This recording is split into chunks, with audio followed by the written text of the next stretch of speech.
Welcome to the Week 8 NFL Slate Breakdown. I'm Jason Gilbo. With me is Russell Clay at Russell J. Clay. Week 8, halfway point basically for the season.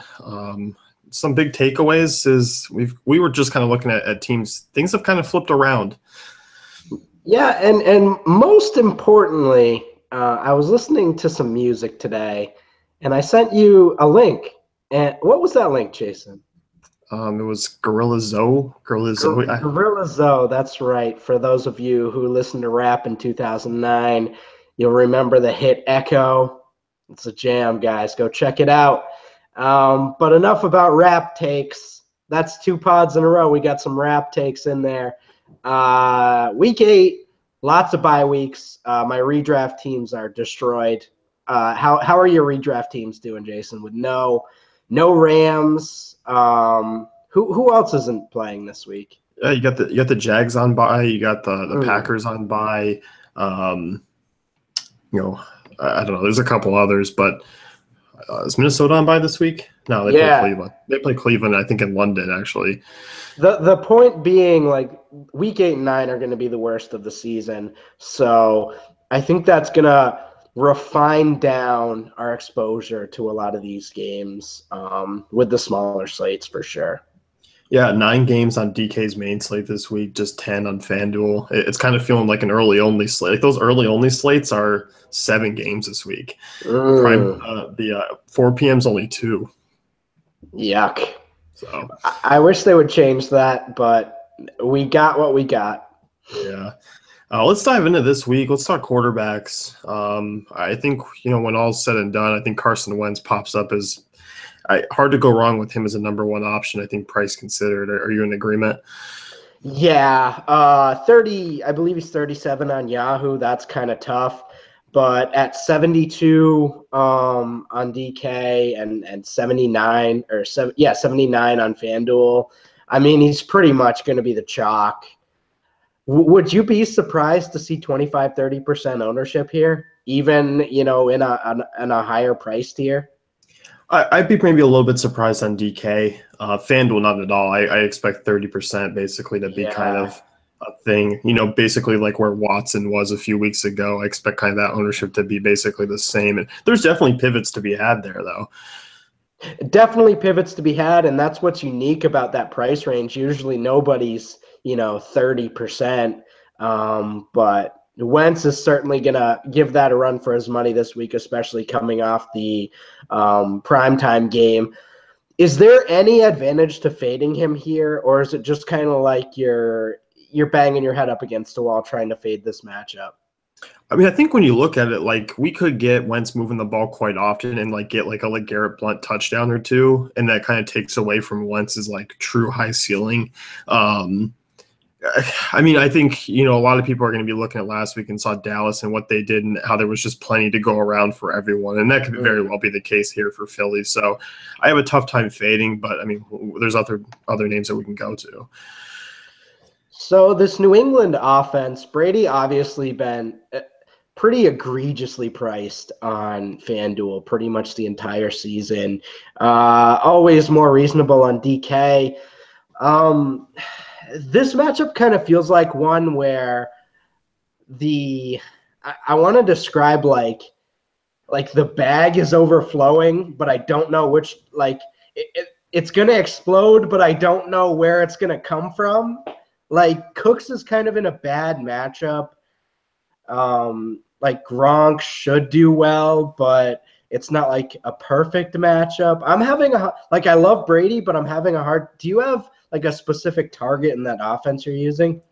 No, I don't. I think New England's a team that I'm going to be off of for the most part this week. When you look at the Los Angeles pass defense, I mean, top 10 in DVOA against the pass. They're top 10 in fantasy points allowed to quarterbacks.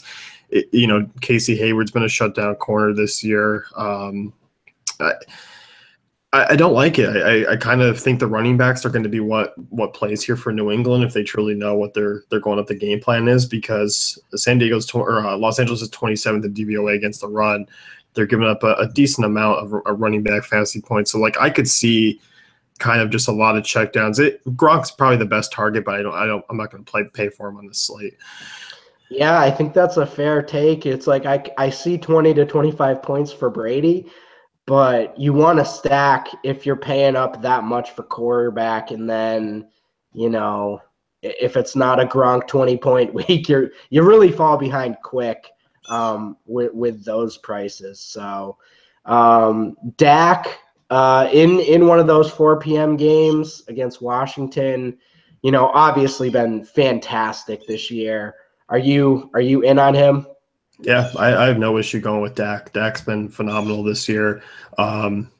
I think there's plenty to go around. We saw Washington's defense. They may get Josh Norman back, which will help things a little bit. He can see Dez.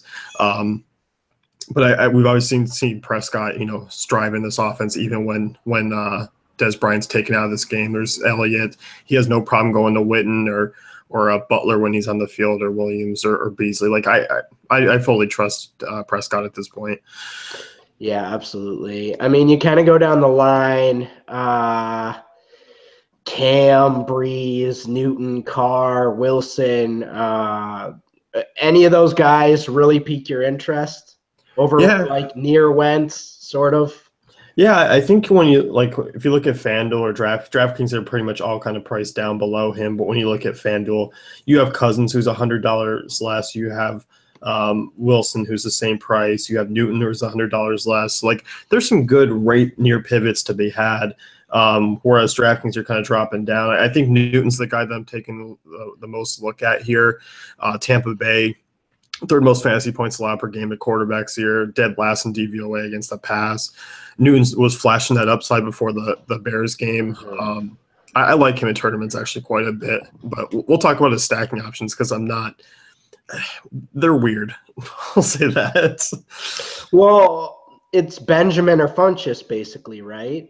Yeah. And then McCaffrey on DK potentially. Yeah, like I don't mind that. I think they're a reasonable stack this week. It's just, unless Funchess or Benjamin scoring 2 actual touchdowns, like have they really between both of them, they only have 100+ yard receiving game, and that was Benjamin early this year. Like we're not getting huge 100-yard games out of them and then putting it all together. Like the true 20+ point upside has to come when one of them finds the end zone twice. And then Ed Dixon had that weird game too. It's like there's upside in that offense, but it's kind of difficult to predict. I'm fine with naked Cam. Okay, that's fair.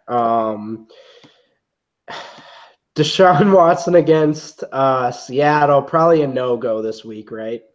Yeah, I can't see using him. I could see Wilson on the other side of that one. Wilson's kind of bounced back in a couple of spots over the last few weeks. He'll be a contrarian option this week and kind of lower owned if you want to go with him and Baldwin again. I like Cousins at home. I think he's in a good spot. Dallas' secondary really isn't all that great. They're bottom 10 of fantasy points allowed. I don't mind Rivers too. Rivers is in a decent spot. So Rivers is probably a top 3 to 5 QB for me this week. I just think that matchup is really, really good for that offense. I don't think they're going to win, but Rivers just passes so much. He dinks and dunks, and he kind of rips you apart slowly but surely. And New England has shown, they're pretty vulnerable to that type of stuff so far this year. So he's a cash play for me, especially with price considered. I did like Dalton earlier in the week. I still do, especially with obviously the injury to Hooker. Jason had a moment of silence because he's a Colts guy, but they're starting to give up, I think, on this year when they kind of realize Luck's not really coming back here. Yeah, I think this is a good, Dalton AJ Green week. You can trust him. Colts 7th most fantasy points allowed to quarterbacks this year. You mentioned the Hooker injury. That's been kind of the bright spot all year to them. So I like Dalton. He's cheap. I can't get behind him in cash games. I just can't. I just think this offense is just – I like Green. I'm fine with using Green. It's just I can't trust Dalton. He's 5,700. I honestly rather use McCown.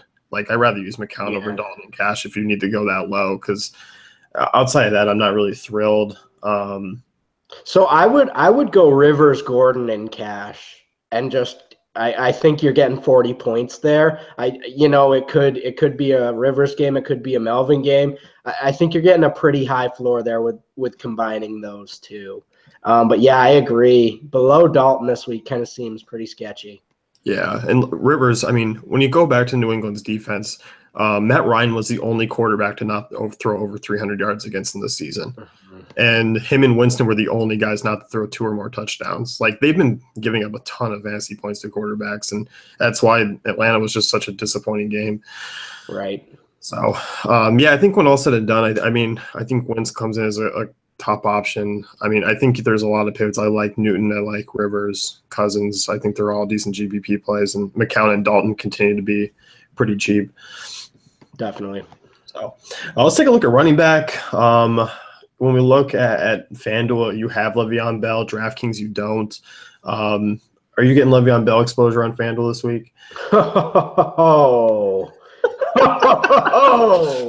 If there was ever a 50-yard receiving touchdown in Le'Veon Bell's future, it was this week. I don't know why, but I have this irrational love for playing receiving backs against Detroit. I feel like over the last 5 years, it just pretty much works every time. Clearly, that's subjective and sort of joking, but it's also not really joking. Detroit struggled, with tracking running backs over the years. Bell is clearly, you can go with Zeke, but I think Bell pretty clearly has the best matchup when the best running back, in a good offense has this type of matchup. I'm not afraid to go high exposure, even at the prices. Nope, I'm with you. Bell comes in as obviously a top option. This is a guy who we can kind of rely on to get those touches on a week-to-week basis. 38 touches last week, 35 the week before. Keep this trend going. It's pretty clear he can handle this type of workload. Detroit's offense, I don't expect to really do much this week, so I think Bell's probably your safest play from this one. Stack him with Pittsburgh D if you play him, or is that not something essential for you? Yeah. We talked Pittsburgh D on salary exploitation. Like, they're pretty cheap this week. They're only 44 on FanDuel, so I don't mind going that route with no Golden Tate or really no running game for Detroit. And one more point on FanDuel. Are Bell Elliott lineups plausible for you this week? Are you okay with paying down at wide receiver and just going all in on that group, or is that not something you're really entertaining? I'm not really entertaining it. I like Bell McCoy. I like Bell Freeman. I like Bell Gordon, Bell Ingram. If I'm using Bell lineups, I think over Zeke. Not to say it's not possible with the cheap wide receivers and cheap quarterbacks, because you could probably play Wentz and Alshon and still get those two guys in. Right. So, when we come off and are you in love with Zeke this week? I mean, I like him. I don't like him actually that much. I mean, I could see a decent game, but I kind of like some other options. Yeah, I like him more now that Jonathan Allen's out for the year. That's kind of a bummer, because I was a pretty big fan of this Washington run defense. I thought they were holding it together pretty well early in the year. But I think we start to see the floodgates open. Zeke probably going to get another 100 yards and a touchdown. Is that going to, is 16 FanDuel points enough, at 9K? No. So he's going to need like 25, especially with the high-scoring running backs this year. One of those guys you mentioned between McCoy, Freeman, Gordon, one of those guys is getting 25. So if I'm paying up on FanDuel, I think he's a much better option on DK without Bell, as a pay-up option. But FanDuel, I think Bell is just like the clearly superior play. I like Elliott, on DK, as you said, 9,200. It's a price that I understand. I don't love it. You look at Washington, they're 20th in DVOA against pass catching backs. Zeke has been much more involved in the passing game this year. If Josh Norman's back, I can see a lot of Witten. I can see a lot of Zeke out of the backfield and some of those secondary options. So I don't mind him. I still I like McCoy a lot this week. I'm fine going back to the well there. Oakland, 11th most fantasy points to opposing backs, 20th in DVOA against the rush, 25th against pass catching backs. McCoy finally got those big touchdown upside games, and he's got a really good schedule the rest of the way. I think McCoy is going to be actually one of the better fantasy options in the second half here. Agreed. I already mentioned I'm in love with Melvin against this Patriots defense. What's your feeling on McCoy, Freeman, Gordon? I guess give us a 1, 2, 3 there. Probably just how you mentioned McCoy, Gordon, Okay. Freeman, I think is how I look. Gordon's in a good spot because he's kind of game script proof, you know? Absolutely. New Orleans running backs. Obviously, Chicago more of an issue at home. Are you playing Ingram or Kamara on FanDuel? Obviously, both in play on DK, even at, Ingram's 7,400, but almost 30 touches a game the last 2 games coming out of the bye. So what's your take there? Yeah, FanDuel, we talked about him salary expectation. It's hard to really fade Mark Ingram on FanDuel, I think, in cash games as an RB2 at 7,200. It just seems to be kind of too easy to plug him in. A favorable matchup at home against Chicago, who middle of the road rush defense, they're much better at home as you expected. I mean, they're allowing basically twice the amount of points they do at home on the road. So this is a good spot. It's the reason basically why I'm not really high on the New Orleans passing game anymore. Like, you can take shots, but it's kind of like we don't see the Breeze upside anymore. Thomas at his current prices isn't really a tremendous option in terms of upside. So I think you just stick with the running backs here. Saints defense, you can do that stack. And like you said, Kamara is playable as well. So you mentioned LeGarrette Blount having a really good matchup for that running game. I'll mention Joe Mixon. I got a nice little workload until last week in a weird game that was mismanaged. Obviously, the mismanagement could hold over, but they should be in a good position this week. I think Mixon's a good guy to go back to in tournaments. Obviously, not a cash game option. Is there anyone else, below that really 7K on FanDuel or say 6K on DK that you're looking at? It's not pretty. You mentioned Mixon. I don't mind that. On FanDuel, Blunt's right there, 6,100. He could be in a decent spot to punch in a couple. So I don't hate those calls. If you need to go down that low, DK, it's a little bit interesting. You have a couple of PPR guys like McCaffrey, who's on the wire right there in that price. Matt Forte is actually kind of interesting this week. Running backs, obviously, against Atlanta have averaged 58 yards, per game in receiving, 8.5 passing attempts. Matt Forte has actually seen 13 targets over the last 2 weeks. He's put up 13 and 16 DK points. 4,200, I don't mind that. If you're kind of going a little bit stars and scrubs, trying to get AJ Green in there, obviously the Eagles are a bit more expensive. Like, I don't mind that move, actually, Forte, if he's going to continue this workload. I like that call. And you mentioned the pass-catching running backs, James White, only 4,900 on DK, certainly someone I'm at least paying attention to, if not playing, in multiple tournament lineups. So yeah, Chris Thompson's another one. Mm-hmm. So yeah, I'm set with those guys. I think you're running back this week. Yep. Wide receiver, obviously, I think there's a lot of options that you can go with up top. We got a pretty full slate of the big names. Antonio Brown, probably a tough spot against Darius Slay, but Brown's basically matchup proof. Any interest in Brown over on FanDuel? Yeah. Yep. I mean, it's not a great matchup like you mentioned, but I'm certainly willing to throw my hat in the ring. I think you'll get decent ownership just because, or decent, like a decent ownership because of the price. If you're getting him at 15%, he's always good for a touchdown, even in bad matchups sometimes. So he's just phenomenal. Like, his skills haven't regressed at all. There's no one that can really cover him. I mean, Bengals bracketed him all last week, and he's still. I mean, that touchdown was that was impressive. So yeah, 9,200 is expensive, but it's worth it to me in a tournament. Can't play him in cash, but I like him over Julio right now. Julio's interesting, I think, for me this week. He's nothing more than a tournament guy moving forward. 13 targets against New England, caught 9 of them, had that absolute rip-away red zone touchdown where literally it just was, hey, this is what I can do. You better get me the damn ball. I like him this week. Jets actually have not been bad against the pass this year in terms of just like their one-on-one matchups with wide receiver ones. Morris Claiborne's been pretty decent. So I like Jones. I think AJ Green's the guy that I'm going to here the most in this top tier. I don't mind Mike Evans. I don't mind Dez if Norman does sit this week. Like I don't have any issue with everyone outside of really DeAndre Hopkins and Brandon Cooks. I don't love a ton, like you mentioned. It's kind of a tough spot for him.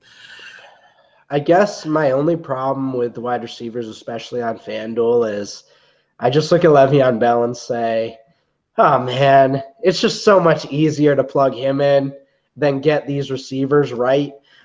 Certainly all of them have 20, 25-point upside at their ceiling. But I just feel like they have such a lower floor than Bell right now. So if I'm paying up, that's kind of where I want to go. As you mentioned, AJ Green, great play, and a little bit of a discount on FanDuel. DK. It's top dollar, baby. Top dollar. Top dollar, 8,600. That's tough. Dallas, if Washington gets Norman back, then Des Bryant, maybe not a play, especially on FanDuel. What are you thinking there? Yeah, I'm in agreement. He's priced up enough where I'd rather consider other options. I don't mind Doug Baldwin. I like Keenan Allen in this spot. We were talking about New England, how who are they going to try and take away? I'm not really tremendously worried that they're going to shut any one guy down from the Chargers. I think you roll Keenan. I think you can look at Henry, Rivers, Gordon, and feel pretty safe about this. So I like Keenan Allen at that price. I do want to talk about the Carolina guys, though.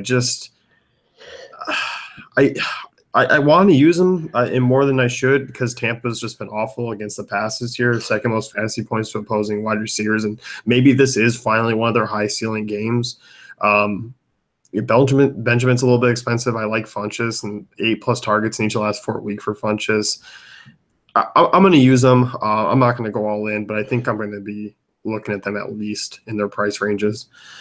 I'm definitely looking at Funchess. I think based on the way you're saying this, doesn't sound like you're in love with it. I like it a lot. I like it a lot for Funchess. Benjamin has kind of been weird. I'm going to play him, but I don't know how much exposure I'm going to get. But I definitely think it's a good matchup for Funchess and someone that I feel actually has a pretty high floor this week.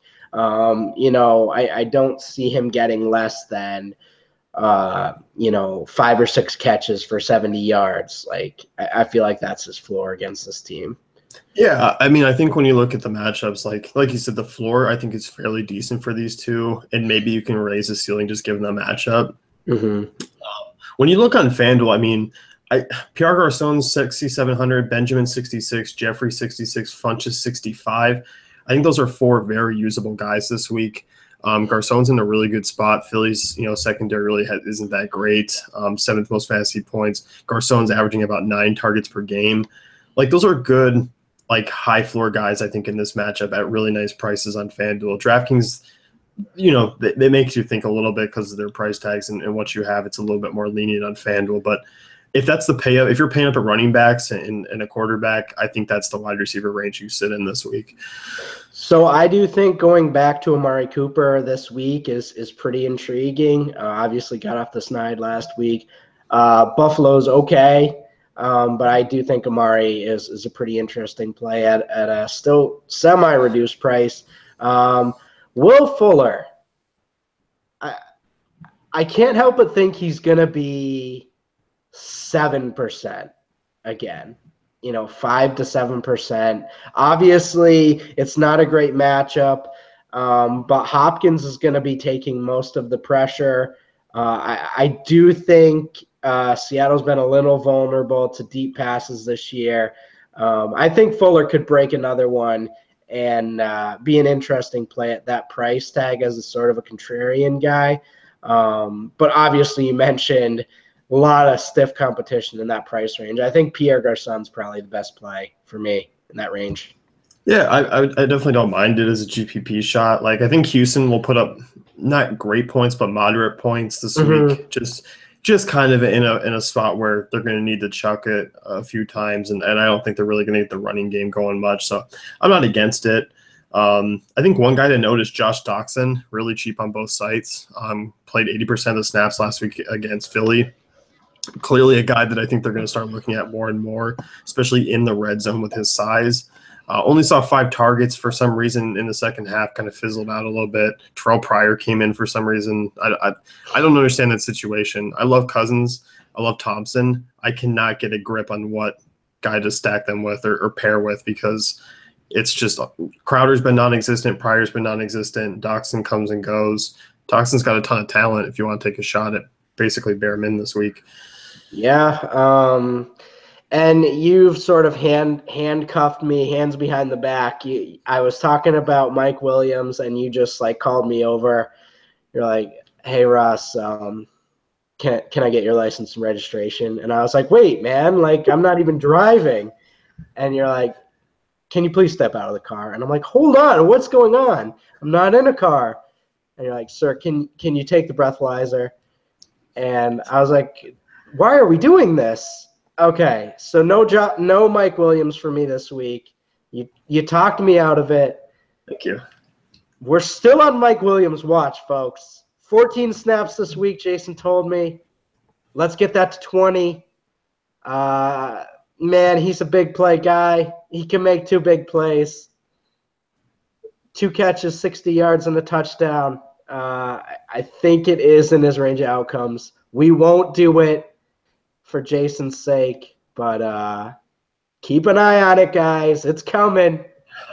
Stop, Russ. Let's stop there. Let's talk some cheap guys. Ted Ginn, I don't mind. Ted Ginn. Yep. Deshaun Jackson, pretty cheap on both sites. Once again, don't mind going to the well there. As far as other guys go, like I'm not super thrilled with cheap Nelson Aguilar. I feel like you can go back to the wheel with and go with him.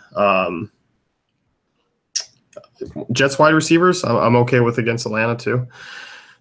Yeah, sure. Not in love, but certainly in play. It's rough out there, man. It's rough in the streets. I wouldn't suggest, I think the pay downs this week are quarterback and tight ends, not wide receiver. Like I think you play in that mid-range that you were mentioning. I think that's kind of where you hit both of them.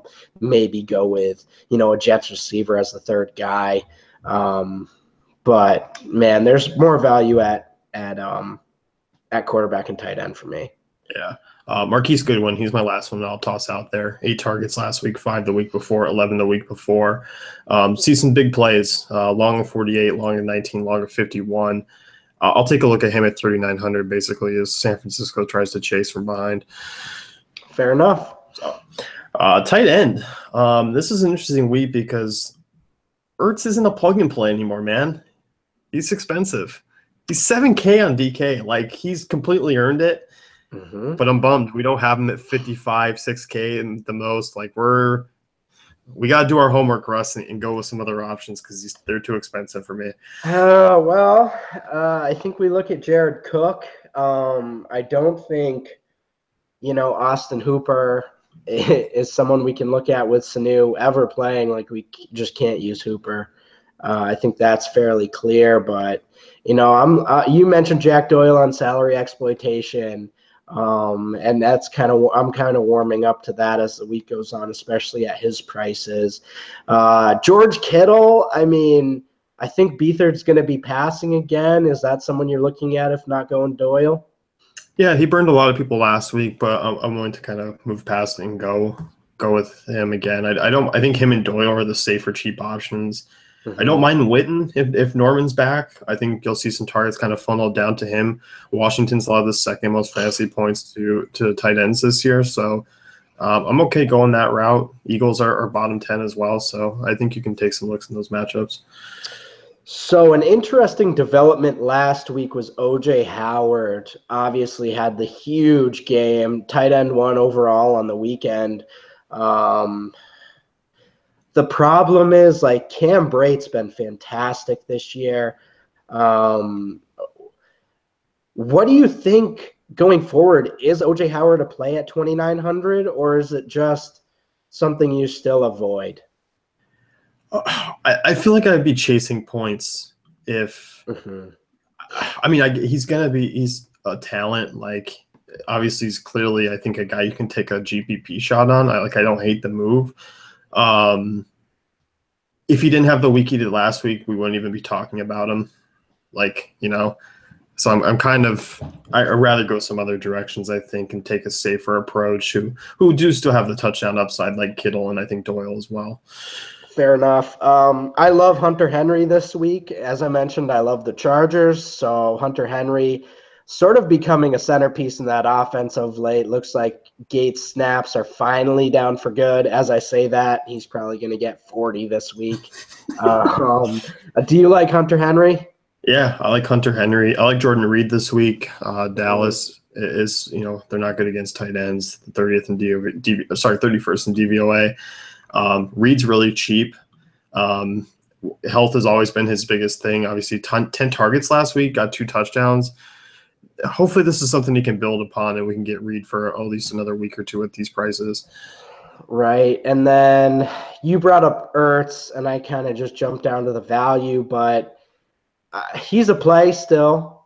I'm not afraid to play Ertz at 7K. I'm not afraid to play Gronk. It's just with that value wide receiver situation the way it is, going to be tough to fit those guys in, Yeah, I think lineup construction takes you down to that tier that we kind of talked about. And I think Henry's your safe middle range play. Mm-hmm. I like the Jared Cook call. I think this is an interesting GPP call. I'd rather go Henry and cash at similar price, but yeah, I'm with you. And guys like Jimmy Graham, ASJ, a little bit expensive. So I think those top tier guys are GPP plays still. I won't rule them out because it does give your lineup a little bit of a different construction. Absolutely. So defense, for me, there's basically like 3 defenses that I'm in love with this week, and I'm just going to kind of take them and pay for them because I actually don't even think they're that expensive. Okay. Give me your first one. It's Bengals. Bengals. Okay. That offensive line's bad. You look at the Bengals pass rush; they can get some guys going. Adam Jones back this week. Colts allowing the second most fantasy points to opposing defenses this year. 28 sacks. I mean, it's them and the Saints for me. I think are the top 2 guys.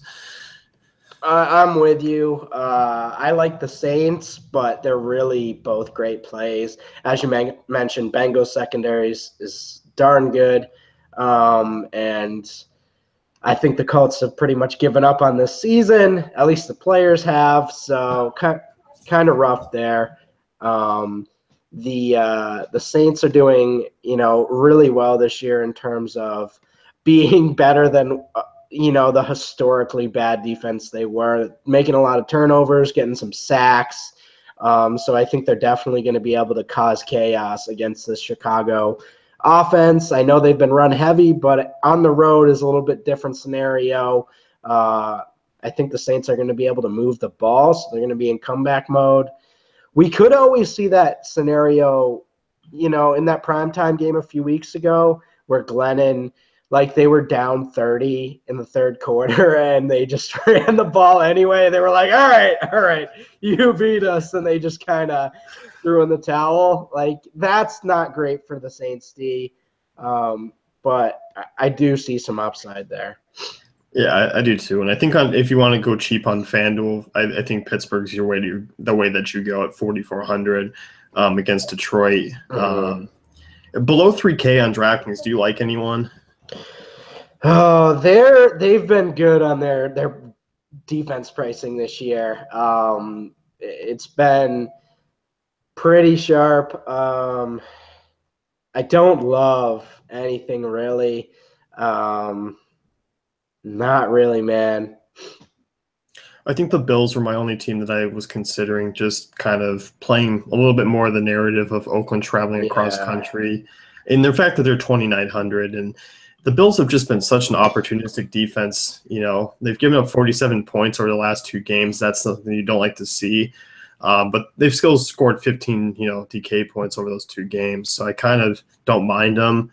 But then again, like when you really look at it on FanDuel, Bengals 4,800, that's not expensive. Saints 4,800, that's not expensive because the Eagles are 5,400, Seattle's 51. Like below 5K, I think on FanDuel, I still consider value for what these defenses are going to score.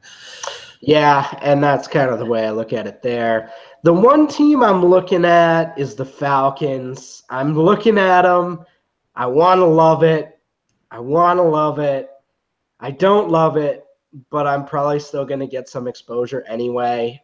3,100 on DK might be a team I take a shot with.